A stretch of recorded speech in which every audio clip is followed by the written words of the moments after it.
Hi guys, Tina Sadri, licensed marriage and family therapist. I hope you're all doing well and staying safe.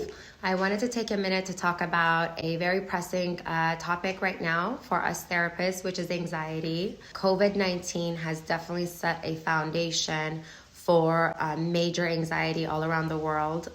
Everybody is probably affected by COVID-19, and everyone out there is probably feeling anxious to a certain level, to a certain point. But those with underlying mental health conditions such as bipolar disorder, OCD, generalized anxiety disorder, or any other type of mental health disorder are at the highest exposure to feeling super anxious right now. So what are some of the ways that I recommend dealing with anxiety? One of the things I've noticed is that a lot of people out there are constantly listening to the media, channeling in, seeing what's happening around the world. This is probably the worst thing for someone with anxiety because you're constantly feeding your anxiety.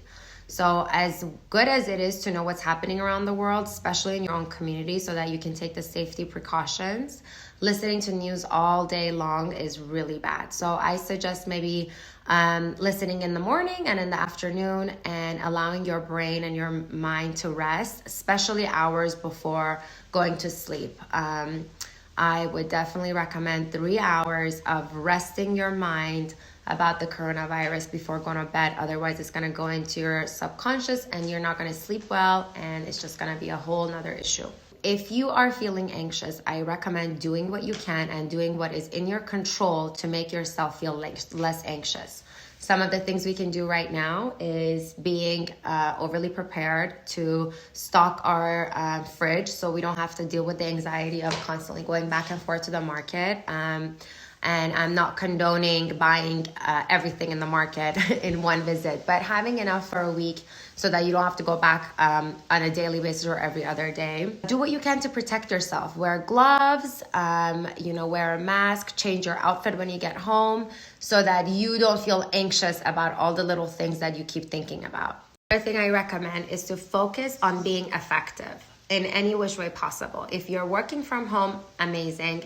Continue. Being busy and being distracted is the best way to keep away from anxiety, because essentially what anxiety is just rumination. So ruminating thoughts that keep coming in and going in a circle, which end up making us feel really bad at the end. Focus on the good and focus on what you're feeling grateful for. Yes, we're all in a pretty bad situation. Some are in a better situation, some are in a worse situation, depending on the community that you're living in and country. There's some countries like Iran. My heart goes out to all of my fellow Persians that are living there. Things are pretty bad there. Italy, one of my other favorite places in the world. Those are the most affected. But if you're living in the United States, really depends on your community.